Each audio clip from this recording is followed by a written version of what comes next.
नमस्कार, मी दीपक आणि तुम्ही पाहत आहात दीपक पटवे हे यूट्यूब चॅनल. मंडळी, केंद्रीय वस्त्रोद्योग मंत्री गिरिराज सिंग यांनी एक राहुल गांधींचा खाजगी फोटो नुकताच सोशल माध्यमांवर पोस्ट केलेला आहे आणि त्याच्या अनुषंगाने काही प्रश्न राहुल गांधींना विचारलेले आहेत. तो फोटो काय आहे तो मी तुम्हाला दाखवणारच आहे, पण त्यांनी प्रश्न राहुल गांधींना असं विचारलेले आहेत की हा फोटो कुठला आहे, हा तुम्ही केव्हा काढला आहे आणि तुमच्यासोबत जे लोक दिसत आहेत ते कोण आहेत याच्या संदर्भात मला उत्सुकता आहे. म्हणजे काय तर त्याची उत्तरं मला हवी आहेत आणि ती उत्तरं तुम्ही द्यावीत. या फोटोचा भाजपने एक काँग्रेसची किंवा राहुल गांधींची प्रतिमा एका विशिष्ट पद्धतीने गेले अनेक वर्षापासून ते ज्या पद्धतीने रंगवत आहेत तो रंग अधिक घट्ट करण्यासाठी या फोटोचा जेवढा फायदा घेता येईल तेवढं घेण्याचं काम चालवलेलं आहे. आणि दुर्दैवाने काही ज्याला आपण माध्यमं म्हणतो त्या माध्यमांनी मग देखील त्याच्यामध्ये दोन्ही बाजू न सांगता एकच बाजू सांगून ज्या पद्धतीने एक वातावरण निर्मिती करणं किंवा प्रतिमा मलिन करणं किंवा प्रतिमा बिघडवणं हे जे काम चाललेलं आहे भाजपचं, त्याला हातभार लावलेला आहे. अर्थात त्याबद्दल ते त्यांचं काम आहे, त्याबद्दल मी जास्त बोलणार नाही. पण राजकीय पक्षांनी किंवा विशेषतः जे लोक घटनात्मक पदावर असतात त्या लोकांनी कशा पद्धतीने काळजी सार्वजनिक जीवनात वावरताना घेतली पाहिजे आणि घेतली नाही तर काय होतं त्याचं हे चांगलं उदाहरण म्हणून आपण सांगू शकतो. हा फोटो बघा. आता या फोटोमध्ये राहुल गांधी, त्यांच्यासोबत एक मुलगा आणि एक महिला असे तिघजण हे फोटोमध्ये दिसत आहेत. ही महिला कोण आहे असा प्रश्न निर्माण करून गिरिराज सिंग यांनी एका नरेटिव्हला आणखीन जिवंत करण्याचं काम प्रकर्षाने केलेलं आहे असं दिसतं आहे.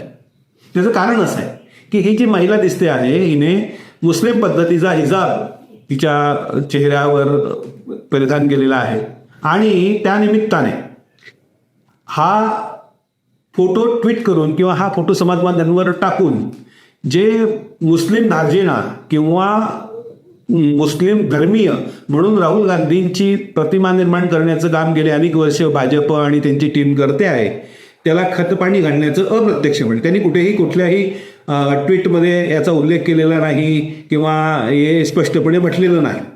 पण तरीही लोकांच्या मनात त्या ज्या जुन्या आरोप आहेत त्याची एक उजळणी होईल, त्यांना आठवण होतील आणि त्याची समाज माध्यमांवर किंवा चर्चांमध्ये याची चर्चा सुरू होईल असा एक प्रयत्न या माध्यमातून झालेला आहे. आणि त्याला राहुल गांधी आणि त्यांची काँग्रेस हेच जबाबदार आहेत. त्यांच्या दृष्टीने भाजप हा विरोधी पक्ष आहे आणि विरोधी पक्ष त्याला मिळाली ती संधी तो साधत असतो. ते किती नैतिक किती अनैतिक हा नंतरचा विषय आहे. नंतरचा यासाठी की आता सध्या नैतिक आणि अनैतिक याच्या संदर्भात चर्चा करणं हा देखील वेडेपणा आहे. पण नैतिकतेचा मुद्दा बाजूला सोडा, भाजप विरोधी पक्ष असल्यामुळे त्याची संधी त्यांनी पुरेपूर साधलेली आहे आणि ती संधी राहुल गांधी आणि काँग्रेसने कशी दिलेली आहे तेही सांगतो. जेव्हा तुम्ही घटनात्मक पदांवर काम करता तेव्हा तुमची प्रतिमा ही एका मोठ्या पक्षाचा, राष्ट्रीय पक्षाचा नेता अशी असते आणि तो पक्ष, ते विरोधी पक्ष जेव्हा तुम्हाला या देशाचा अभिनेता म्हणून प्रमोट करत असतात, तुमची प्रतिमा तयार करत असतात, त्यावेळेस अशा पक्षांनी, अशा नेत्यांनी जी काळजी घ्यायला पाहिजे ती राहुल गांधी घेत नाहीत, त्यांचा पक्ष घेत नाहीत आणि म्हणून ही संधी भाजपसारख्या पक्षांना मिळते असं मला या ठिकाणी स्पष्टपणे नमूद करायचं आहे. काय काळजी घेत नाही राहुल गांधी किंवा त्यांचा पक्ष? तर अनेक नेते मी असे बघितलेले आहेत की ते कुठेही जात असतील तर ते त्या सोशल मीडियावर सांगतात की आज मी या ठिकाणी चाललेलो आहे, आज मी या देशात चाललेलो आहे वगैरे वगैरे.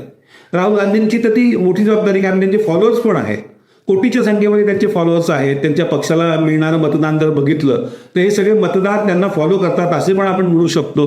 त्यांच्या दृष्टीने पारदर्शकता, भाजपसाठी नाही किंवा विरोधी पक्ष टीका करेल म्हणून नाही, तर त्यांच्या दृष्टीने जर पारदर्शकता ठेवण्याचं काम राहुल गांधींनी केलं तर या गोष्टी त्यांना टाळता येऊ शकतील. ते अनेक वेळा विदेशामध्ये जातात, सुट्टीवर जातात आणि ती त्यांची खाजगी सुट्टी आहे किंवा फॅमिली टूर आहे वगैरे असं सांगितलं जातं.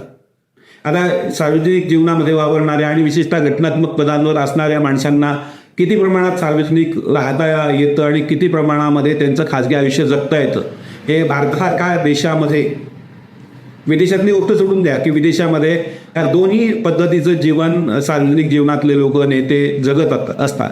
त्यांच्या खाजगी आयुष्यामध्ये साधारणपणे कोणी ढवळाढवळ करत नाही. पण आपल्याकडे तशी परिस्थिती नाही आहे. खाजगी जीवन आपल्याकडे सार्वजनिक क्षेत्रातल्या माणसाला जगता येत नाही. आणि ते जर वस्तुस्थिती लक्षात घेतली तर राहुल गांधींनी विदेशात जाताना ती खाजगी सुट्टी असली तरी, फॅमिली टूर असली तरी, जर समाज माध्यमांमधून ही घोषणा केली की मी कोणत्या देशात चाललेलो आहे, कधी जातो आहे, कधी येणार आहे, आल्यानंतर मी काय करणार आहे, जिथे जातो आहे तिथे मी काय करणार आहे, हे जर सांगितलं तर अशा प्रकारच्या प्रतिमा हननाच्या संधी या समोरच्या पार्टीला मिळत नाही. पण ही काळजी कधीच काँग्रेसने पण घेतली नाही आणि राहुल गांधींनी पण घेतली नाही. भाजपने या संदर्भात वारंवार आरोप केलेले आहेत की ते विदेशात जातात तेव्हा भारताच्या शत्रूंना भेटतात, भारताच्या विरोधी कारवाया करणाऱ्या संस्थांमध्ये जातात, तिथे कार्यक्रमांना हजेरी लावतात आणि भारताची प्रतिमा मलिन करण्याचं काम करतात. पण याच्या संदर्भात जर ट्रान्सपरन्सी असेल तर हे आरोप करण्याची संधी विरोधी पक्षाला किंवा सत्ताधारी पक्षाला मिळू शकत नाही. त्या संदर्भात गुप्तता पाळण्याचंच काम त्यांच्या पक्षाने पण आणि त्यांनी वारंवार केलेलं आहे. हा फोटो एक त्याचं उदाहरण आहे. काँग्रेसने या संदर्भात एक स्पष्टीकरण दिलेलं आहे, राहुल गांधींच्या नावाने स्पष्टीकरण दिलेलं आहे. ते असं म्हणणं आहे की हा फोटो जो आहे हा टेक्सास या देशामधल्या एका तलावाचा आहे आणि त्या तलावामध्ये आम्ही फॅमिली टूरला गेलेलो होतो. तिथे माझा एक मित्र आहे रवी नावाचा, त्याची ही मिसेस आहे शबनम, त्यांचा हा फोटो आहे आणि मध्ये जो बसलेला आहे आमच्या दोघांच्या तो त्यांचा मुलगा आहे आर्यमन त्याचं नाव, ते पण त्यांनी जाहीर केलेलं आहे.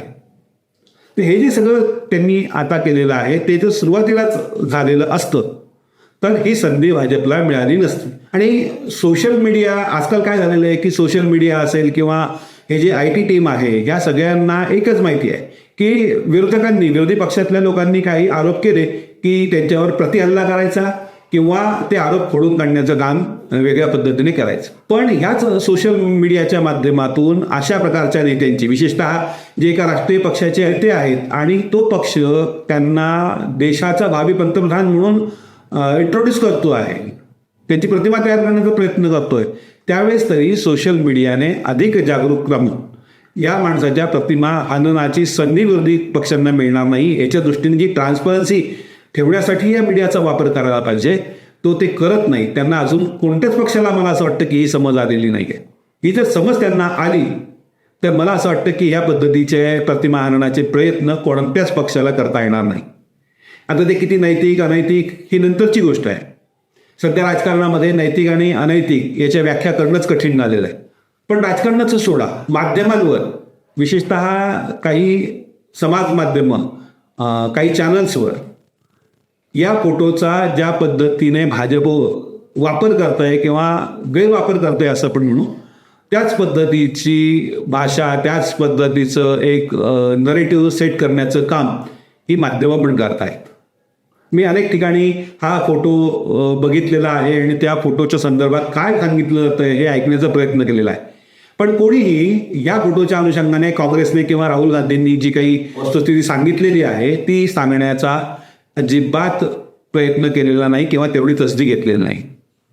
या फोटोच्या अनुषंगाने लोकांमध्ये आणखीन गैरसमज कसे निर्माण होतील आणि गांधी फॅमिलीची जी काही प्रतिमा आधीच एक वेगळ्या पद्धतीने तयार करण्याचं काम त्यांच्या धर्माच्या अनुषंगाने असेल, त्यांच्या नागरिकत्वाच्या अनुषंगाने असेल, ते आधी झालेलं आहे. त्याला बळकटी कशी मिळेल असाच प्रयत्न ह्या चॅनल्सवाल्यांनी पण चालवलेला आहे आणि मला तो अनैतिक वाटतो. पत्रकार म्हणून मी त्याला बिलकुल ॲक्सेप्ट करू शकत नाही आणि म्हणून हा व्हिडिओ करावा असं मला वाटलं.